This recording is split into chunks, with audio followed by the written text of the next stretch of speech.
The grand chamber of the High Council shimmered with opalescent walls and humming energy nodes. Every inch of it screamed superiority. 10,000 years of intergalactic domination wrapped in polished arrogance. The elders had gathered again, surrounded by representatives from all 13 ruling species, each adorned with sigils and ceremonial bone crests, each pretending to listen, but itching to dismiss the warnings of the dying. Old Namar sat hunched in the center of the speaking circle, his breathing labored, but his eyes, those sharp, sunken eyes, still carved through the chamber like a blade. "You mock what you do not understand," he rasped, tapping the floor with a cracked talon. "You believe we have nothing to fear from them, because they bleed, because they are loud, because they are emotional." The Varnari ambassador, a sleek, amphibious being with layered silver skin, let out a garbled hiss that passed for laughter among its kind. "They are uncivilized, primitive, barely united. They still wage war over land and oil. Please, Elder, do not disgrace yourself with superstition." Namar's jaw tightened. He looked to the council speaker, a rotund, feathery creature from the Atrax dominion. "They do not win because they are advanced. They win because they do not know how to stop. Pain does not break them. It fuels them. Fear does not paralyze. It ignites." Again, laughter rippled across the hall.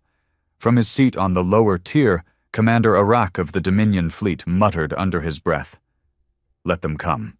Let them try." Namar slammed his frail hand against the stone. "You think I'm afraid of their weapons, their ships? No. I fear their rage. I fear their grief.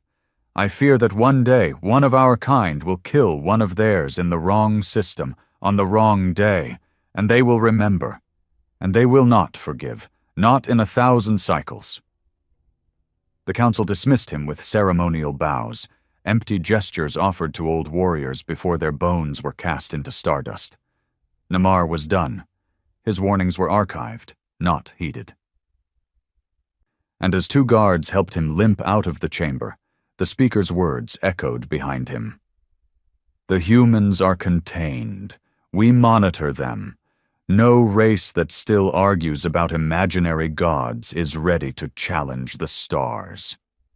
2 months later, a Varnari expeditionary fleet entered orbit above the human colony on Braxis 9, a lush moon on the edge of explored space. The humans had been warned. By decree of the Council, this land now belonged to the Dominion. The colony was to be evacuated, resettled, quietly.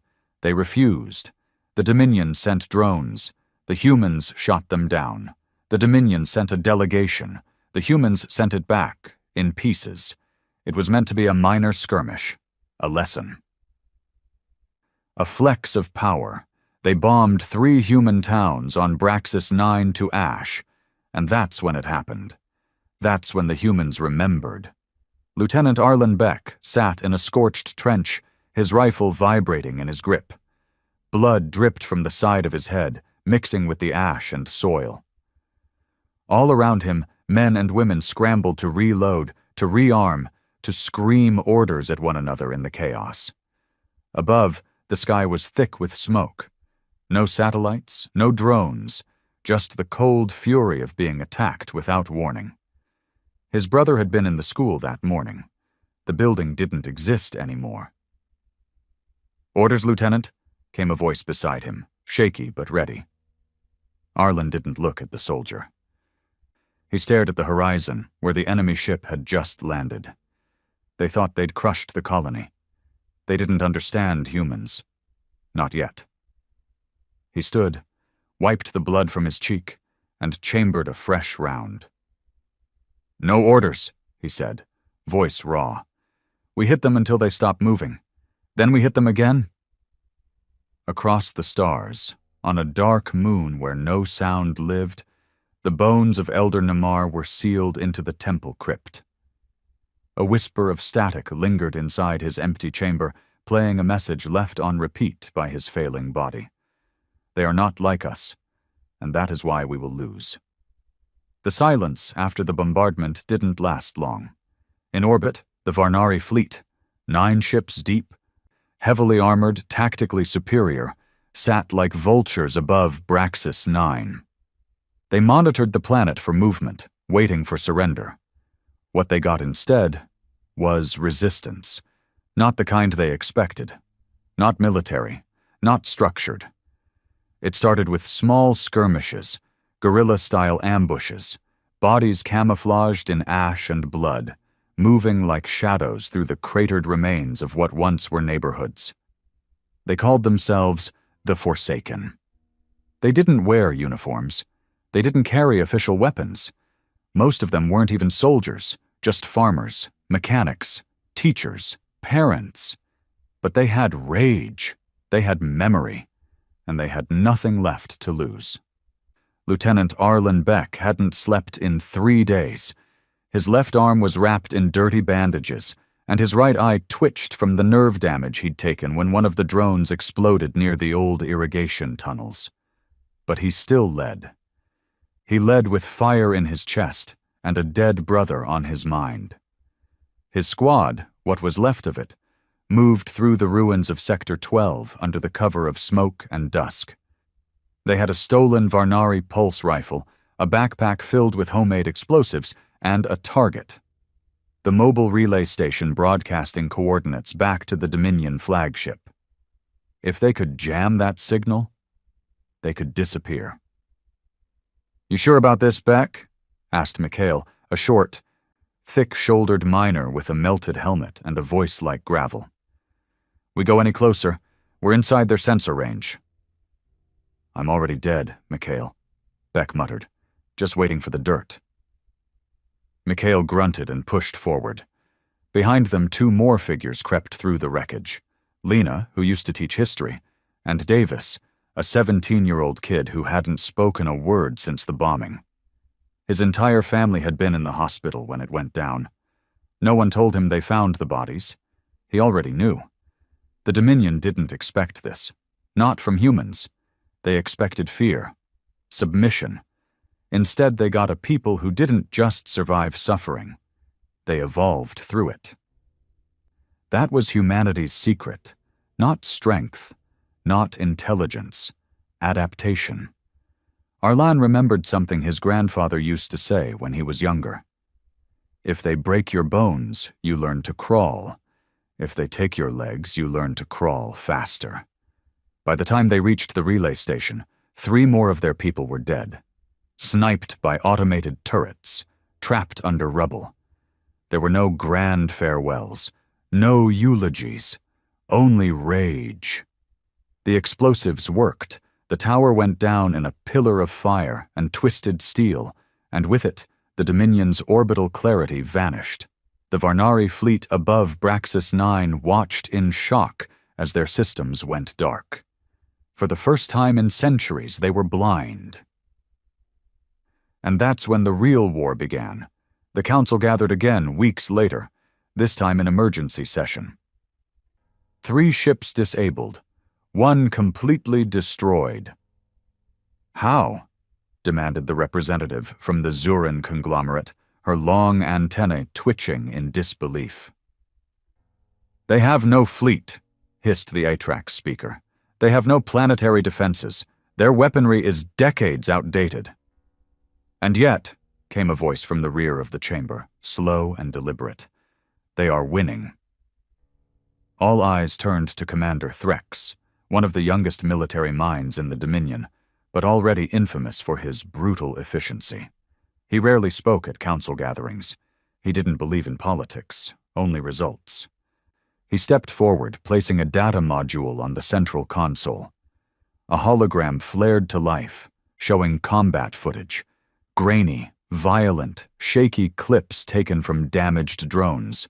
In one clip, human fighters melted into shadow, slipping through fire and ruin with weapons built from scrap and salvaged alien tech. In another, a Varnari scout was ambushed by children who used tripwire and instinct. And in the last, a human soldier, soaked in blood, dragged himself across a field of bodies to pull the pin on a homemade charge. knowing it would kill him, but also knowing it would take half the enemy platoon with him. "They don't fear death," Threx said. "They make it a weapon." "You speak of them like they are beasts," spat the Aurelian priest ambassador. "Primitive creatures lashing out in desperation." "No," Threx said coldly. "Beasts don't learn. Beasts don't adapt mid-battle. These humans, they evolve in hours. You break their lines, and they reorganize before the smoke clears. You kill one leader, and another steps in without pause. They use their own dead as cover. They build weapons from our trash.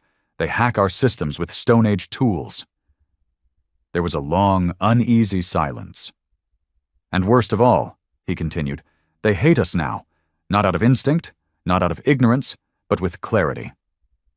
Purpose." Speaker Drahluk clicked his beak irritably.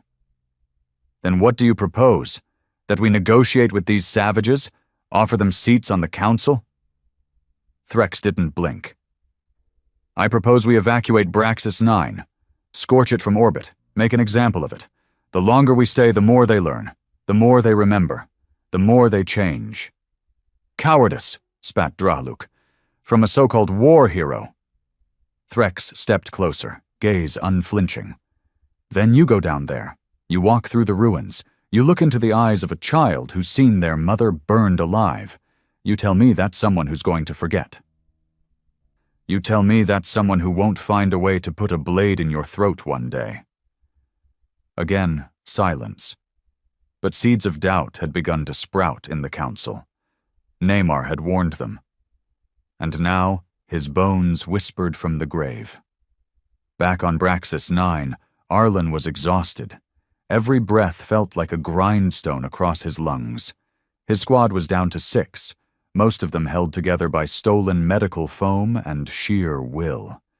But they had taken down another outpost, captured Dominion weapons, killed a high-ranking officer, and they weren't alone anymore.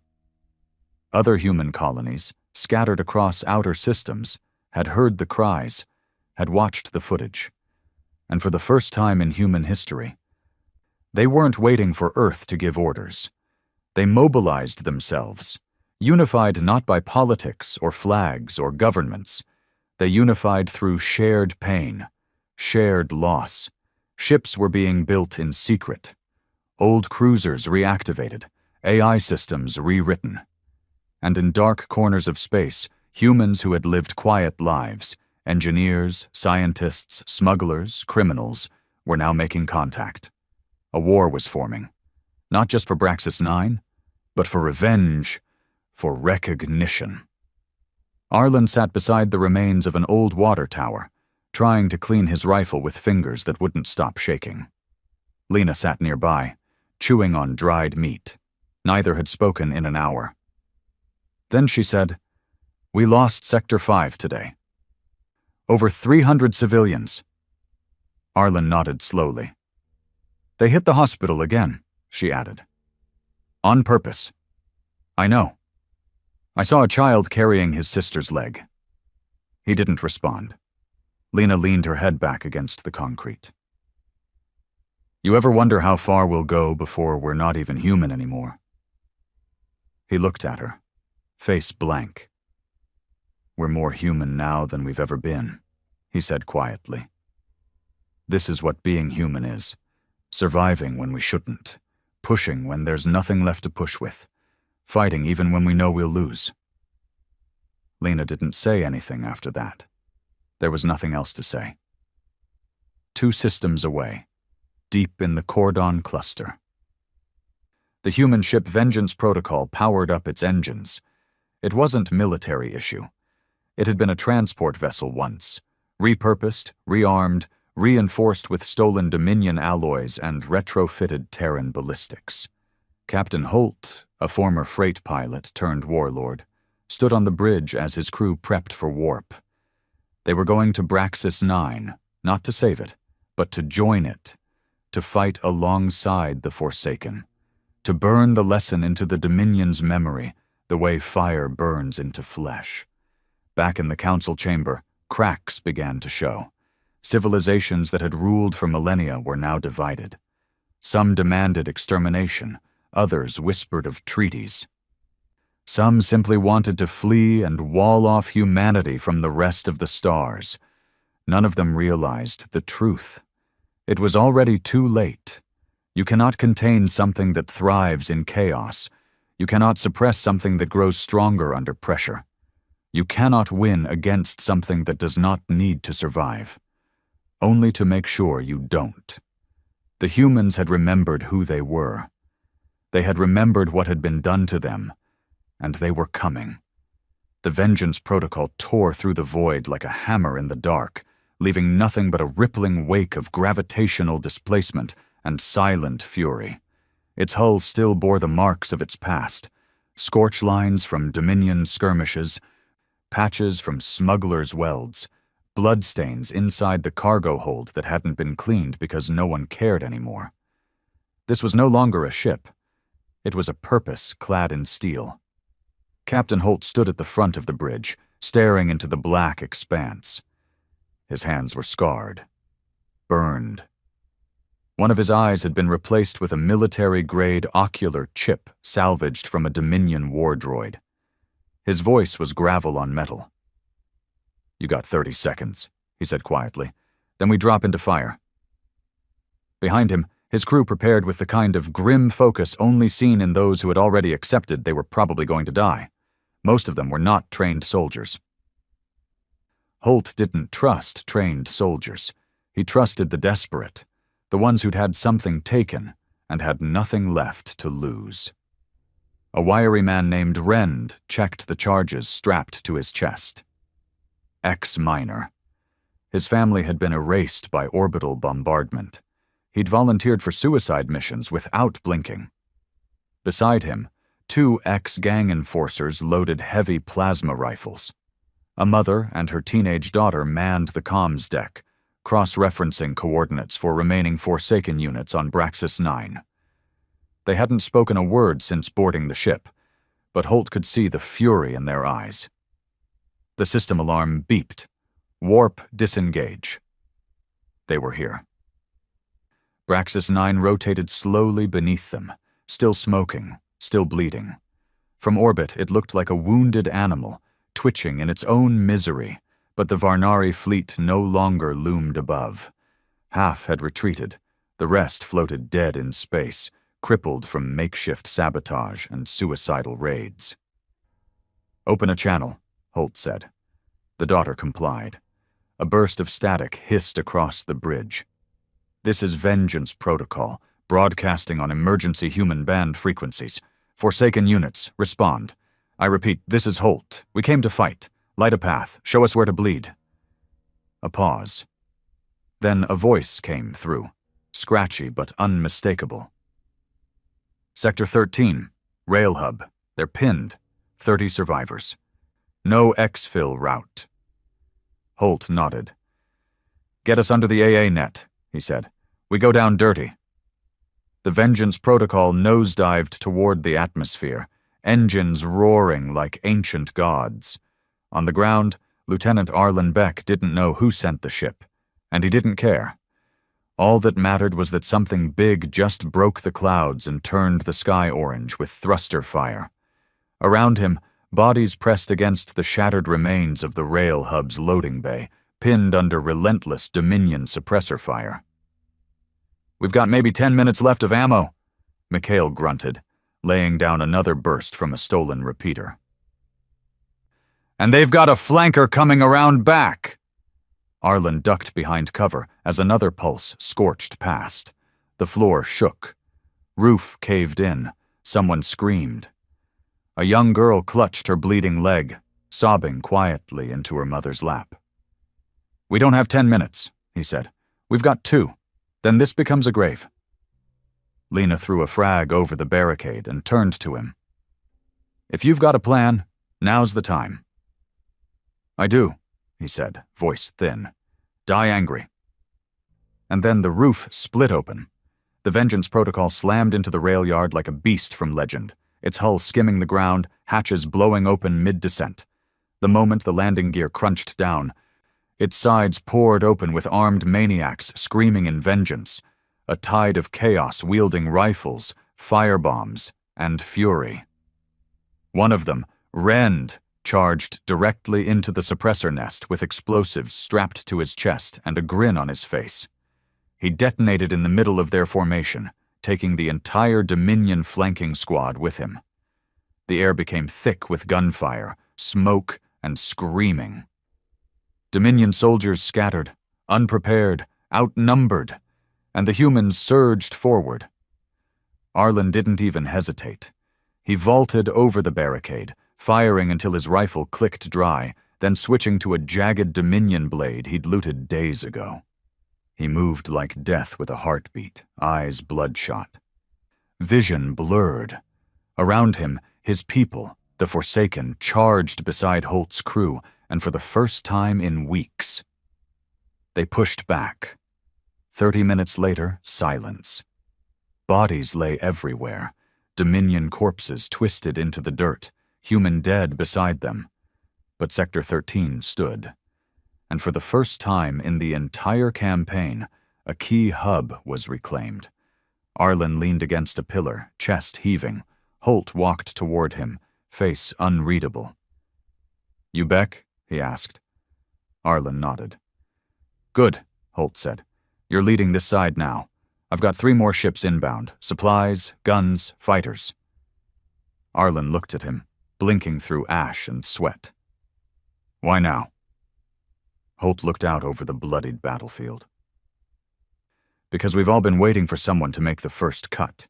You made it deep." Elsewhere in the galaxy, the Council gathered in hushed panic. News of the massacre at Braxis 9 had reached them, of Dominion officers stripped naked and crucified in the dirt, of humans now reverse-engineering plasma cannons without blueprints, of outer colonies aligning under the name Terran Reclamation Front. The speaker slammed his clawed hand on the table. "We warned them. We told them the humans were not to be provoked." Another shouted, "You didn't warn us, Speaker. You dismissed that old fool Namar. You laughed. You said they were contained." "They were contained," he roared. "Until you idiots let them bleed." A new voice emerged, quiet but cutting. "We can't beat them. Not anymore." All turned to Commander Threx, who stood at the edge of the room, staring coldly at the star map projected above them. "You misunderstand their kind," he said. "You think when they rise they want territory. You think they want political power, or technology, or trade. But what they really want..." He tapped a button. Dozens of Dominion strongholds blinked red. "Is vengeance." Silence. "They are not fighting a war. They're chasing a feeling, one we gave them." In the months that followed, the Terran Reclamation Front expanded faster than any Council force had anticipated. Other human colonies, long forgotten, mistreated, or taxed into starvation, began rising in defiance. The Unity Earth never managed in peace, it now achieved through wrath. Exiled war criminals were made generals, warlords were called presidents, the old flags were burned. Now there was only one phrase that mattered: "We remember." It was carved into helmets, whispered before suicide missions, tattooed across foreheads of those who had nothing else left to identify with. Arlen Beck became a symbol, the soldier who didn't die, the face of the Forsaken. Captain Holt became the hammer. Anywhere Dominion resistance formed, he arrived with orbital fire and righteous chaos. And the Dominion? They started to crack.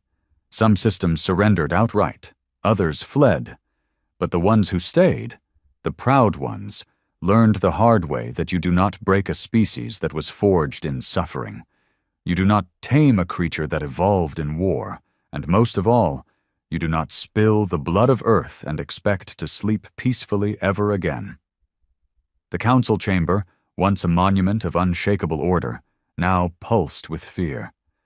The air smelled like old metal and desperation. No longer did the councillors wear ceremonial robes or float leisurely on anti-grav thrones. They stood, stiff, cold, and quiet, as the galaxy crumbled beneath them. 3 more Dominion sectors had fallen to human control in under 30 days, not militarily, strategically. Colonies where humans had once been laborers, test subjects, second-class citizens, or indentured miners had revolted in synchronized rage. Supply chains had collapsed. Ambassadors were being executed publicly on live feeds. Council-controlled trading stations were now being held hostage by mobs, flying makeshift banners painted with blood-red fists. Worse still, humans weren't claiming territory.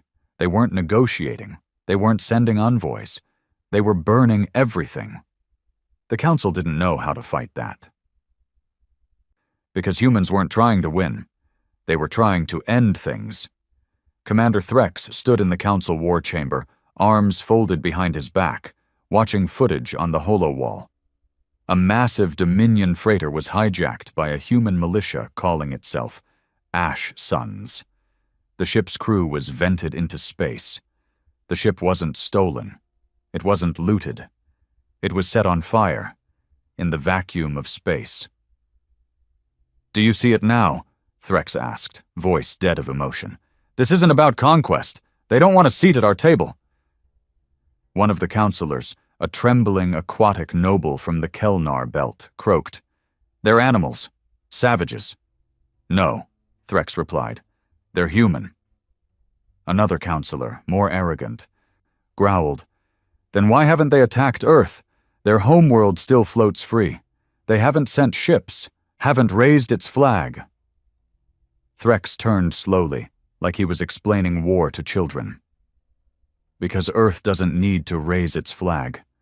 You burned their children on distant moons. You enslaved their miners on Braxis. You poisoned their skies on Graytheon 6. That was Earth's response. This isn't about planets." He paused. "It's about memory." The counselor sneered. "Then we destroy them. Every last one. Orbital cleansing, sector by sector." Threx raised an eyebrow. "Have you ever tried to drown something that can breathe rage?" Back on Earth, things were different. The cities didn't celebrate the retaliation. They didn't wave banners or parade war heroes through the streets. They watched in silence, bitter, aching silence, as footage poured in. Arlen Beck's face was everywhere. So was Captain Holt's, though his image was always grainy, usually captured mid-battle or bloodied after a raid. But the message was clear. Humanity no longer begged for a place in the stars. They took it. Governments on Earth fractured. The United Terran Federation, a loose alliance that had tried to keep order in the colonies, collapsed. What rose in its place was not a government. It was a collective memory, shared pain, feeding into a single voice, the Earth Directive. No more politicians, only tacticians. No more diplomacy, only vengeance. From secret bunkers and abandoned military bases, fleets long mothballed were reactivated. Terran AIs that had been deemed too dangerous decades ago were rebooted, reprogrammed, and given one command: hurt the ones who made us suffer. Old soldiers came out of hiding. Retired veterans picked up weapons their grandchildren had never seen. Convicted killers were released in exchange for war. Earth, once the forgotten blue marble, now glowed with fire again, not in defeat, but in resurgence. Orbiting Earth, a meeting took place aboard a stealth cruiser called No More Tomorrows. Captain Holt stood at the head of a circular war table. Arlen Beck was beside him, healed now, scarred and cold-eyed, wearing a black armor rig marked with the words, "I buried my brother here." Across from them, Earth Directive generals, militia leaders, rogue scientists, and a few AI cores floated in humming cases, each radiating silent calculation. A display in the center of the table blinked with a target, Halvax Prime, the Dominion's most fortified stronghold in neutral space, a hub of diplomacy, a beacon of wealth and order, a symbol. "We're not hitting their armies anymore," Holt said. "That's too easy. were hitting the symbol. The thing they built their myth on. One of the AI cores pulsed red. Probability of mission success, 4.2%. Probability of full Dominion collapse after psychological destabilization, 88.9%. Arlen nodded. I'll take those odds. A general leaned forward. You'll die. I was supposed to die 2 months ago, Arlen said. Everything since has been a favor. On Halvax Prime, life went on in complete ignorance. The elite dined in towers made of platinum and glass, sipping synth wine and laughing at human broadcasts like they were primitive entertainment. The security teams were relaxed. Human war was something happening out there, far from their paradise. Then the sky exploded. No More Tomorrows uncloaked above the city and immediately plunged its orbital lance through 3 government towers. Fire lit the skyline. Shields failed instantly. The Dominion's untouchable core had been touched, violated. Drop pods rained from the heavens. Inside them, Arlen Beck, Holt, and 200 of the most unhinged, unstoppable human combatants the galaxy had ever cursed into existence. They weren't wearing insignias. They weren't broadcasting surrender protocols. They landed in the middle of the plaza and opened fire without hesitation. It wasn't war. It was punishment. Arlan's rifle cracked 3 enemy heads before he even moved from his pod. Holt kicked a guard through a marble column, then detonated the entire elevator shaft with a stolen Varnari charge. Citizens screamed. Diplomats ran. Wealthy elites cried for mercy. They got silence in return. It took 4 hours. By the end, the streets of Halvax Prime looked like a sacrificial altar. The message had been sent. Back on Earth, the broadcast played across every colony, every system, every prison asteroid where humans had once been treated like less than animals. Arlen Beck's face appeared on screen. His voice was gravel. This is for Braxis 9, for Sector 5, for the children in the craters, for the screams you ignored. We remember. The screen went black. But the message didn't stop spreading. 2 weeks later, the Dominion fractured. 3 species declared neutrality. 2 major allies defected entirely, offering intelligence to Earth Directive Command. The Council convened again, what remained of it, in a hollowed-out fortress now relocated to a deep space relay station. Their paranoia was complete. No more speeches, no more votes, only fear. Because even now, even as they plotted desperation strategies, they didn't understand. The humans weren't finished. They had just started. The smell of Halvax Prime's burning never truly left the air. Not in the days that followed. Not in the minds of the survivors. Not in the dreams of the Council's elite who had once looked out their crystalline windows and believed in superiority. The human strike wasn't just successful. It was devastating, symbolic, intimate. The Dominion had called it impossible. Now it was proof. No world was untouchable. No system was safe. Back on Earth, the directive had shifted. No longer reaction, no longer revenge. Now came domination. The Council, splintered and trembling, had underestimated what the humans would become when their chains were shattered. They hadn't planned for a species that thrived in ruins, that organized in chaos, that didn't just learn from pain, it weaponized it. Under the Earth Directive, humanity was no longer fragmented by nations, corporations, or ideologies. It was singular, a machine of war, built from ash and held together by memory. And it was growing. Captain Holt stood on the edge of the observation deck aboard the Irredeemable, the Directive's flagship, a fusion of Terran battlecruiser muscle and salvaged Dominion tech, reinforced with repurposed void stone plating. The stars looked closer from here. He didn't speak much anymore, not unless it was orders. The war had changed him, burned everything unnecessary away. Behind him, Arlen Beck entered quietly, his black armor still scarred from Halvak's prime. His face was gaunt. The only expression he wore now was exhaustion held together by defiance. "They're calling it a cultural collapse," Arlen muttered. "2 more council species just pulled their fleets and offered full surrender. They're asking for peace talks." Holt didn't turn. "No. They say they were never part of it, that they warned the Dominion, that they had nothing to do with the bombings." Holt clenched his fists. "They ate while we starved, traded while we begged, stood by while our children choked in Dominion mines. They're afraid now. Good." A long silence followed. Arlen stepped up beside him, his voice low. "The Council's hiding somewhere in the Farron Rift. Surveillance confirms multiple command ships, minimal civilian population, no planetary defenses." Holt's jaw tightened. "Then we go. You want to finish this?" "No." Holt turned now, his eyes bloodshot but sharp. "I want to make sure no one ever starts it again." In the far reaches of the galaxy, as word of the Earth Directive's brutality spread, entire species began rewriting history.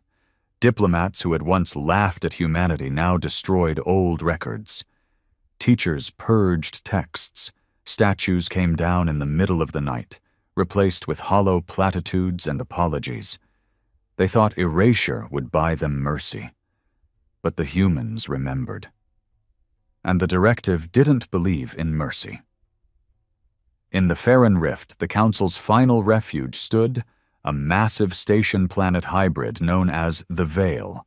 Hidden in ion storms and gravity wells, it had once been a contingency built during the Rise Wars millennia ago. No one outside the ruling class even knew it existed. Now it was the last candle in a room full of shadows. Inside its walls, the Council was no longer a council. It was a cage of frightened creatures snapping at each other, holding crumbling traditions like broken swords. Commander Threx had been silent for weeks. He watched the others fight over escape routes, trade deals, hidden vaults of resources they would never have time to use. He had tried to warn them long ago. But they laughed, just like they laughed at Namar, just like they laughed when Braxis burned. Now they didn't laugh. Now they begged. The Irredeemable broke into the Farron Rift like a black sun, dragging behind it a fleet of 27 ships, none officially Terran, but all built by humanity's scars. There were no war declarations, no final warnings, just a single transmission, broadcast in every known language, across every system. "We remember. We're coming. There will be no second chances." Then came the thunder. The battle for the Veil was over in less than a day. Human drop pods, scarred, unpainted, furious, poured into the station like steel locusts. The Council's elite guard fought like they believed in something. But that belief lasted until the first Terran unit carved through their bunkers like slicing open wet meat. The directive didn't bother taking prisoners. They took proof. Each counselor, dragged from their chambers, forced to look into the eyes of those they once called beasts. Commander Threx was the last to be captured. Arlen Beck stared him down through a shattered observation deck window, blood still drying on his cheek. Threx didn't resist. He didn't plead. "I warned them," he said. "I know," Arlen replied. "But you still served them." Threx looked at the stars. "You're going to become worse than us." Arlen didn't blink. "That's the plan." Back on Earth, the footage was not censored. The Veil's collapse was broadcast in full, counselors screaming, their tower crumbling, their false history buried under human boots and molten steel. The galaxy watched in horror. But Earth watched in silence. No cheers, no parades, just a collective breath held for centuries. Finally exhaled. Weeks later, the Council War trials began, but not in any traditional sense. There were no courtrooms, no deliberations. Each planet that had once housed human labor camps, mining prisons, and sterilization facilities received one counselor. Bound, bruised, branded. They were released in front of crowds, then left to the hands of those who remembered. The directive never asked what happened after. It didn't have to. In the vacuum left behind, Earth rose, but it didn't crown kings. It didn't build new palaces or declare itself a new empire. Instead, it issued a single command to the galaxy. If you touch one of ours again, we will erase your name from the stars. And the galaxy believed it, because they had seen what humans were like when they were oppressed. They had seen what humans were like when they were hunted. Now they saw what humans were like when they were free. And nothing terrified them more. The war ended with silence, not peace, silence. The kind that crawls through broken cities and hangs between the breaths of survivors who no longer know what comes next. The galaxy, once arrogant in its hierarchy, now drifted quietly in the shadow of Earth's wrath. The council was gone. The dominion shattered. The old order that once called humans savages had been annihilated. Not politically, not diplomatically, but physically, violently, and publicly. But humans didn't celebrate. They didn't rebuild monuments or rewrite galactic law. They turned inward, and that's when the real danger began. The Earth Directive had become something both terrifying and necessary, born in desperation, hardened by revenge, and now swollen with unchecked power. What started as a defense coalition was now a centralized authority, an iron spine stretched across every human colony, every ship, every outpost. There were no elections, no debates, only directives. Punishment for rebellion was swift, final, and absolute. A message broadcast across all known systems, one cycle after the veil fell. Unity is survival. Memory is power. We will not fracture again. Captain Holt's face was never seen again. He had vanished after the Farron Rift operation, rumored to have died in the final push through the Veil's core reactor. Some said he'd faked his death to disappear into the deep systems. Others believed the directive had buried him, too wild, too independent, too dangerous. But Arlen Beck remained, and he became something else entirely. He no longer wore battle armor. No more black paint, no more improvised gear. Now he moved through the Capitol Dome of Earth in tailored directive formal wear. Matte black coat, silver-braided collar, gloves clean of blood, but never far from it. They called him Warden of Memory, a title crafted to keep fear alive in the hearts of enemies and allies. But Arlen hated it. He sat alone in a chamber that overlooked the ruins of old Shanghai, a section of Earth never rebuilt, deliberately left in ash as a warning. Statues of fallen children lined the shattered roads. At night, artificial winds carried whispers from recordings buried beneath the dirt, voices of the dead, looped and played for eternity. He listened to them often, not for comfort, but to remind himself what he'd become. Lena entered the chamber quietly. She no longer called him Arlen. That man had died somewhere between Sector 13 and Halvax Prime. "Another colony rejected directive protocol," she said. "Out past the Juno gates, second-gen miners. They're waving peace flags, but they're not uploading loyalty beacons." Arlen didn't look at her. "Then cut them off. Food, water, communication. Let them freeze." "They've got children," she said softly. He turned to face her, and for a moment, something behind his eyes cracked. "We had children too." Lena lowered her gaze. "They're not the Dominion, Arlen." "No," he said, standing slowly. "But they had a choice. They saw what the stars did to us. They watched the fires. They know what silence costs. If they want to separate now, they're not just disobeying." He stepped closer.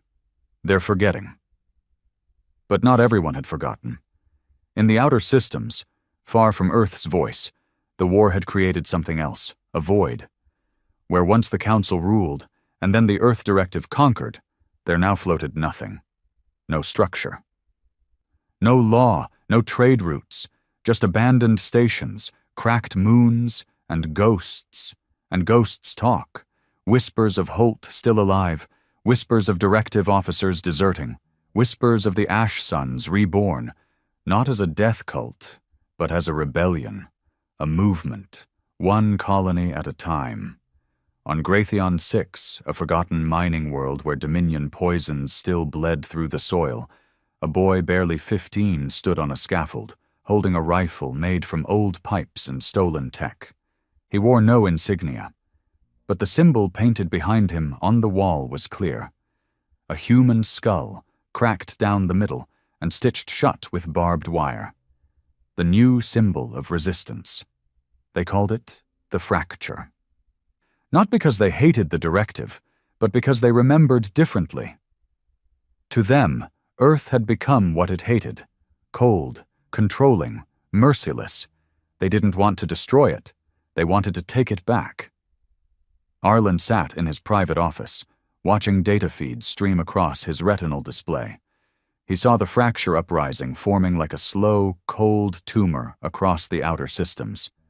But what disturbed him wasn't that they were resisting. It was who was helping them. Former directive captains, veterans from the Forsaken units, even one of the rogue AI cores they'd unleashed during the final Dominion push, now hiding somewhere in the outer belts, feeding code to the rebellion. Humanity's worst enemy was now itself. He slammed a fist into the display, cracking the screen. Lena entered seconds later. The boy from Graytheon just bombed a directive envoy ship. 37 dead. His name? Arlen asked. Does it matter? He didn't answer. Because it did. The child's name was Rye Halden, son of a miner who fought under Holt, grandson of a woman who had survived the Braxis 9 bombings. His blood was filled with memory, but not of submission, not of loyalty, of pain, of power, of freedom. The same things that had once fueled Arlen. Now they fueled a child aiming a weapon at him. The directive debated. A full-scale eradication campaign. No more hesitation. No more second chances. They had to break the fracture before it spread. But not all agreed. Among the inner circle, whispers began. He's losing control. He's not the soldier he was. He's building another council in Earth's image. Arlen heard the whispers, and for the first time in years, he started to wonder, were they right? That night he returned to the ruins of Shanghai, sat among the voices of the dead, alone. No guards, no armor, just a bottle of recycled whiskey and a loaded pistol in his coat. Lena found him there. Are you going to kill yourself? She asked bluntly. He stared into the ash. I've already died. I just haven't stopped moving. She sat beside him. Neither spoke for a while. Then she said, Do you remember the way we used to fight? Not for power, not for protocol, just to survive, just to protect each other. I remember everything, he said. That's the problem. She turned to him. Then let's find the others, before this all turns into the thing we destroyed. He didn't reply, but she could tell, deep beneath the armor of memory. Something still moved in him. Across the galaxy, the fracture grew. Earth prepared for civil war, and the stars braced for what always follows unchecked power. Reckoning. They struck at dawn.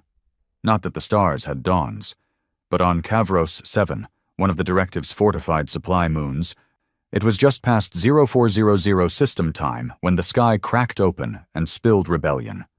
The fracture hit hard, harder than anyone expected. They bypassed the perimeter defenses with stealth drives older than most of their soldiers.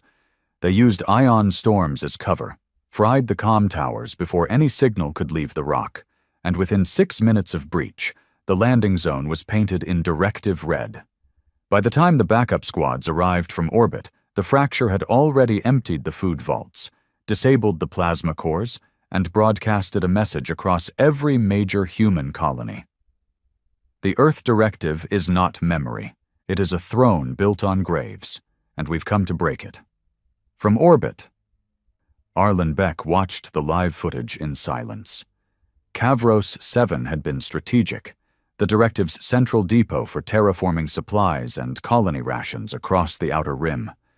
Without it, 36 systems would run dry within months. He leaned against the console, fists trembling at his sides. "They're not just throwing rocks anymore," Lena said behind him. "They've built an army." Arlen didn't speak. His jaw clenched so tight it hurt. "They're organized," she continued. "Coordinated. Half the tactics they're using came from our own field manuals. Someone's feeding them from inside." That hit harder than any orbital blast. Betrayal always came from within. Arlen had taught his men that truth himself, back when the directive was blood and purpose, not protocol and control. He turned from the screen, his voice low. "Who's leading them?" Lena hesitated. "You're not going to like it." "Say it." She handed him a data pad. Captain Holt. He was supposed to be dead. After the veil fell, Holt had disappeared. No body, no transmission, no sign, just rumors. Arlen had buried his memory like an old scar. They had bled together at Braxis 9. He had watched Holt tear apart Dominion elite squads with his bare hands. They'd saved each other more times than either could count. And when the galaxy finally fell under Earth's fist, Arlen had believed Holt simply walked away, too tired, too broken, too proud to be ruled. But he hadn't walked away. He'd been watching. And now he was striking back. The Fractures campaign exploded across the outer systems. They didn't just target military outposts. They hit propaganda centers, directive training camps, memory chambers, sacred halls built to preserve the footage of Earth's suffering during the Council War. They weren't erasing history. They were reclaiming it, twisting it. "We remember," the directive had preached. But now the Fracture answered, "So do we, but not like you. On the hidden world of Barros 2, deep in the asteroid belts." Holt stood before a crowd of thousands, dirty uniforms, homemade weapons, faces that hadn't smiled in years. "I was there," he said, voice crackling over open-air speakers. "I walked through the ash of Braxis. I buried children in shattered schools. I slit the throats of council commanders while they begged for mercy they never gave us." The crowd was silent, hanging on every word. And then, when the fires died, when we had the galaxy in our grip, the Earth Directive looked at our pain, and they branded it, controlled it, sold it like a sermon. He paused. "They became what we hated." Murmurs of agreement rolled through the crowd like thunder. "We were never meant to be gods," Holt said, raising a fist. "We were meant to be free." They roared, not for glory, not for conquest, but for liberation from the very thing they'd once died to build. Arlen paced in the directive war chamber like a man caged inside his own armor. The data feeds glowed red across the board. Colonies defecting. Fracture cells igniting across system after system. Half the outer rim had declared neutrality. A few even posted public declarations of allegiance to Holt. The Earth Directive was bleeding. And it wasn't the Council's weapons doing it this time. It was human will, the same force that had once made them unstoppable. Lena stood across the room, arms folded. "We can't kill our way out of this one," she said. "Not again." Arlen glared at her. "If we don't crush this rebellion, it won't just dismantle the directive. It will rewrite everything we fought for." "Or maybe," she said quietly, "it will fix it." That made him flinch. Because somewhere, buried beneath the concrete of command and the steel of leadership, he wasn't sure she was wrong. But orders still had to be given. And Earth still had its teeth. 3 fleet groups were mobilized, not diplomatic vessels, not warning squads, but purge ships, each carrying railfire bombardments, atomizers, cryostrike pods, weapons designed not just to kill, but to erase. The kind they hadn't used since the final cleansing of Dominion outposts. Arlan Beck stood on the command deck of the Harrowing Light, the lead ship of the fleet. He watched as Barrows II, Holt's last known hideout, came into visual range. He didn't blink. "Full lockdown," he ordered. "Prepare all orbital silos. If Holt's down there, I want the ground melted beneath him." Lena stared at him. "You're going to wipe out an entire moon?" "He wiped out the supply chain on Kavros. He started a galactic rebellion. He chose this." "Maybe," she said softly. "But so did we. We chose to forget that we were human first." That cut deeper than she knew, because somewhere inside Arlan, the boy who once buried his brother in the craters of Braxis, was still screaming. On Barrows II, alarms began to wail. Satellite scans detected inbound energy signatures. Warships, dozens, faster than expected. No chance for evacuation. Holt stood on the roof of the old command tower, eyes skyward, breathing in the cold before the heat. He knew this was coming. He wasn't afraid. He opened his comlink. "Broadcast open?" A fracture tech nodded. "Wide spectrum, they'll hear it." Holt spoke plainly. "Arlan, if you're up there, watching, listen.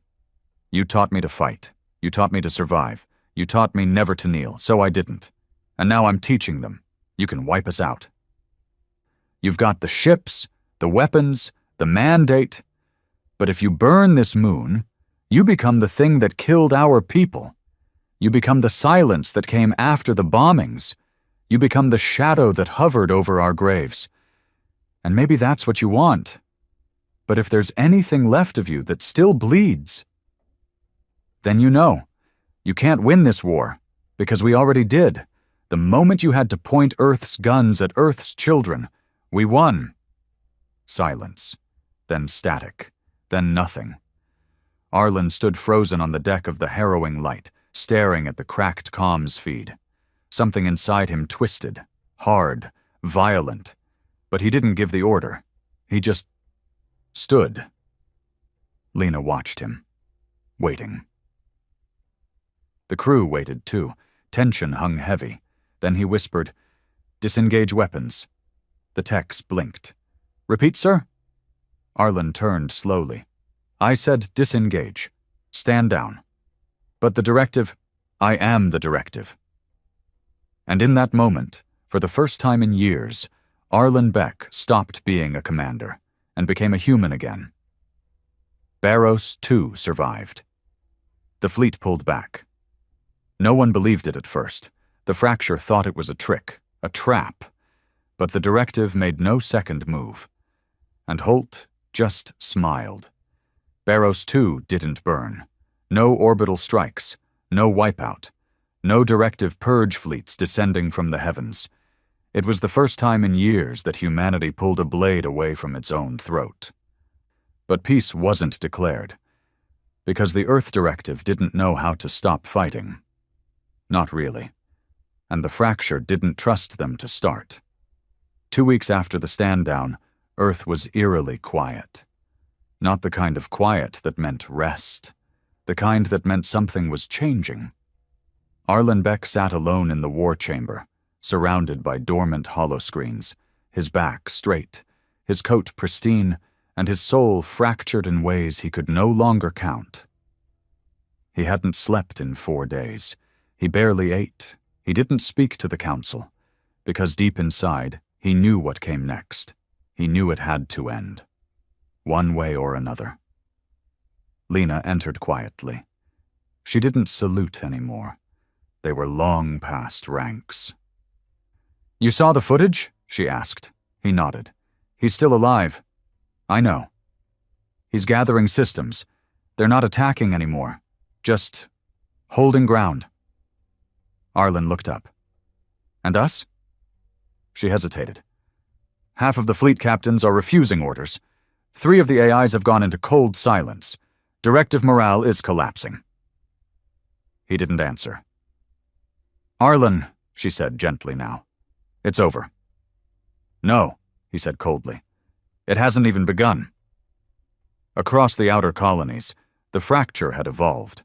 They weren't just rebels anymore. They had become a mirror, one that showed humanity what it had turned into, and what it could become again.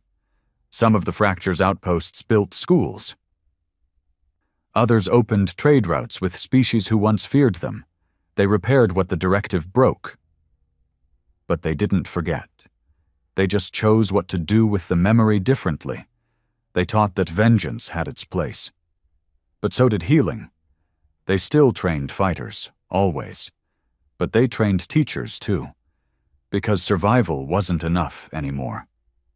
Now it was about meaning. On old Terra's surface, far from the orbital command centers and memory vaults, a quiet meeting was called. Not officially, not publicized, just a private space in what remained of Geneva's cratered old city. 2 chairs, 2 men, a scarred soldier turned figurehead, and a rebel who refused to stay buried. Arlen Beck. Captain Holt.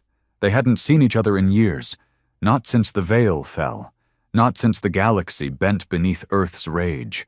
They didn't shake hands, they didn't smile, they just stared for a long moment, then sat. Arlen spoke first. "You should be dead." "I was," Holt replied. "Then I saw what we became." "You saw what they forced us to become." "No," Holt said steady. "We chose it.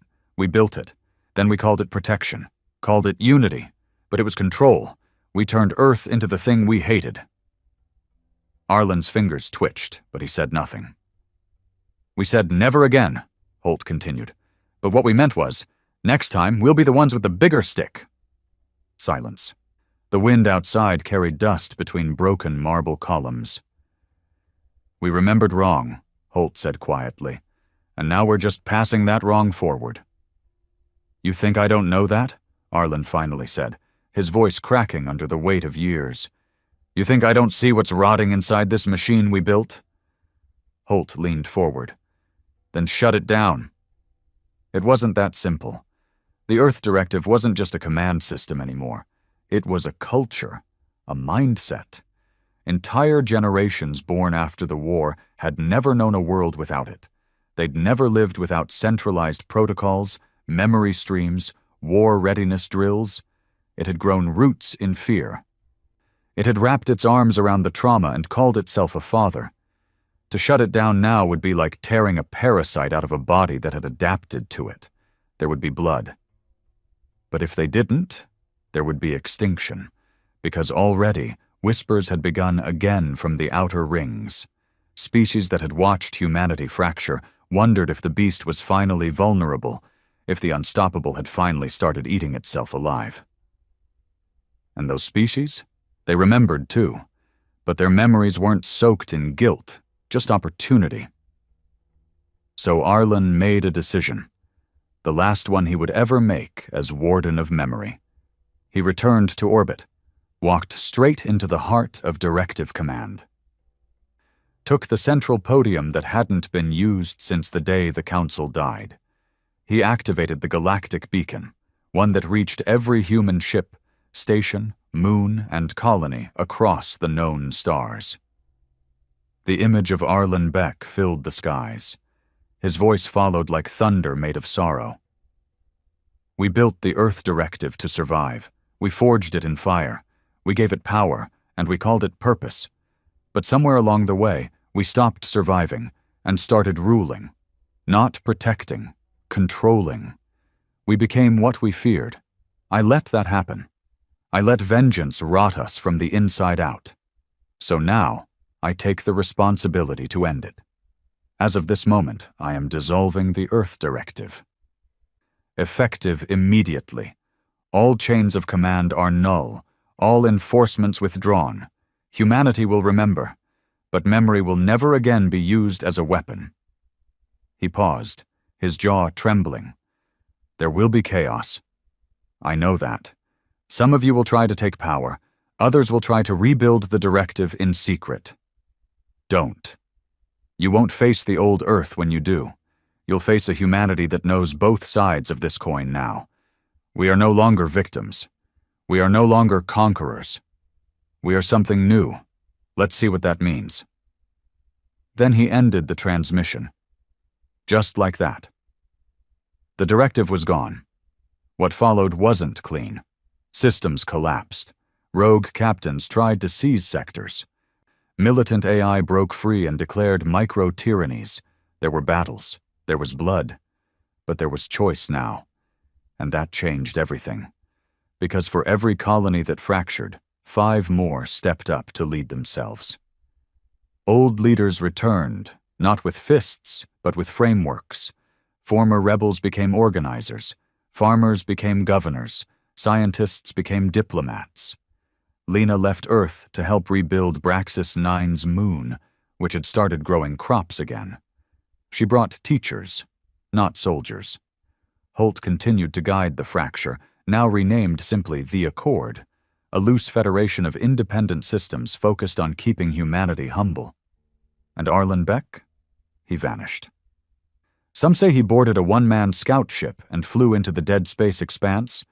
Others claim he returned to Braxis 9, now a quiet place where the scars of war had become gardens.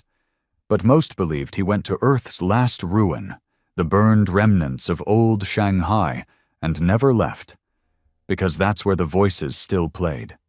And for Arlen Beck, memory was never something to be erased, only understood. Years later, children would ask, "Was it true? Were we unstoppable?" And the elders would nod. Not with pride, not with shame, just with honesty. Yes, we were. Then they'd add, "But being unstoppable doesn't mean you always should be."